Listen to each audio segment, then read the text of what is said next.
Mortgage loans, business loans సులభంగా government private banks నుండి ఇప్పించబడును. Kolkata junior doctor అభయ హత్యాచార ఘటనలో సిబిఐ దూకుడు పెంచింది. అటు ఇప్పటి వరకు జరిగిన విచారణకు సంబంధించిన స్టేటస్ రిపోర్ట్ ను సుప్రీంకోర్టుకు అందజేసింది. పోలీసులు ఏ రకంగా నిర్లక్ష్యం వహించారో చెబుతూ సీల్డ్ కవర్ లో స్టేటస్ రిపోర్ట్ సుప్రీంకోర్టుకు పంపింది. ఇంతకీ సిబిఐ స్టేటస్ రిపోర్ట్ లో ఏముంది? పోలీసులు ఎలాంటి నిర్లక్ష్యం వహించారు? స్టేటస్ రిపోర్ట్ పై సుప్రీంకోర్టు యాక్షన్ ఏంటి?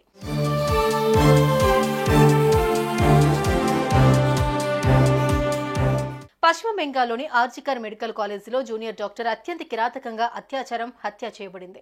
ఈ విషయంపై దేశవ్యాప్తంగా ఆందోళనలు జరుగుతూ ఉన్నాయి. వైద్యులు రోడ్డెక్కారు.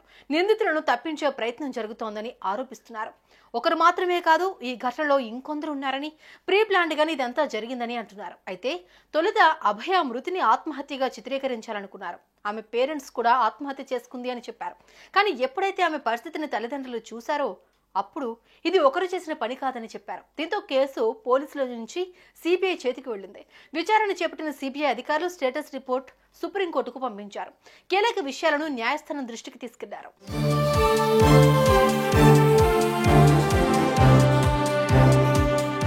సిబిఐ నివేదికను ప్రధాన న్యాయమూర్తి జస్టిస్ డివై చంద్రచూడ్ నేతృత్వంలోని ధర్మాసనం పరిశీలించింది. హత్యాచార ఘటనపై కేసు నమోదు చేసిన 5 రోజుల తర్వాత దర్యాప్తు సిబిఐ చేతికి అప్పగించారని అధికారులు తెలిపారు. తాము వెళ్లేసరికి క్రైమ్ సీన్ మొత్తాన్ని మార్చేశారని, వారు క్రైమ్ సీన్ లోకి వెళ్లి సమయానికి మొత్తం ఆధారాలు మాయం చేసే ప్రయత్నం జరిగిందని ఆరోపించారు. ఆ కారణంగానే దర్యాప్తు సవాలుగా మారిందని చెప్పారు. అంతేకాదు, ఘటన జరిగిన వెంటనే ఎఫ్ఐఆర్ నమోదు చేయలేదని, మృతురాలి అంత్యక్రియలు పూర్తయిన తర్వాత అర్ధరాత్రి సమయంలో ఎఫ్ఐఆర్ నమోదు చేశారని సిబిఐ తెలిపింది. ముందుగా ఆత్మహత్య అని చెప్పి side track చేద్దామనుకున్నారు.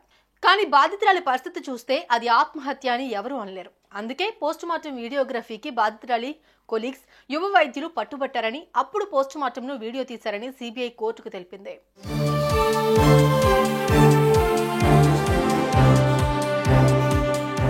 CBI status report ను పరిశీలించిన జస్టిస్ డివై చంద్రచూడ్ నేతృత్వంలోని ధర్మాసనం కోల్కతా పోలీసుల తీరుపై ధర్మాసనం తీవ్ర ఆగ్రహం వ్యక్తం చేసింది. ముందుగా బాధితురాలు తీవ్ర గాయాలతో అర్ధనగ్న స్థితిలో వ్యక్తిజీవిగా కనిపించినా ఇది అసహజ మరణమని రికార్డులో ఎందుకు ఆలస్యంగా నమోదు చేశారని ప్రశ్నించింది. అంతేకాదు, ఎఫ్ఐఆర్ లో ఏం రాయకముందే పోస్టుమార్టం ఎలా నిర్వహించారు అని ప్రశ్నించింది. అలాగే పోస్టుమార్టం జరిగిన 18 గంటల తర్వాత క్రైమ్ సీన్ ను ఎందుకు సీల్ చేశారు, అంతకు ముందు ఎందుకు సీల్ చేయలేదు అని ప్రశ్నించింది.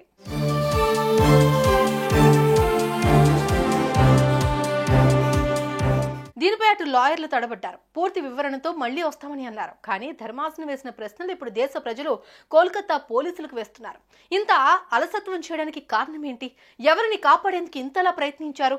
బాధితురాలిది ఆత్మహత్యగా ఎందుకు చిత్రీకరించాలనుకున్నారని ప్రశ్నిస్తున్నారు. ఈ కేసులు విచారణ త్వరగా పూర్తయి అసలైన దోషులు తేలి వారికి శిక్ష పడాలి అని ప్రతి ఒక్కరూ డిమాండ్ చేస్తున్నారు.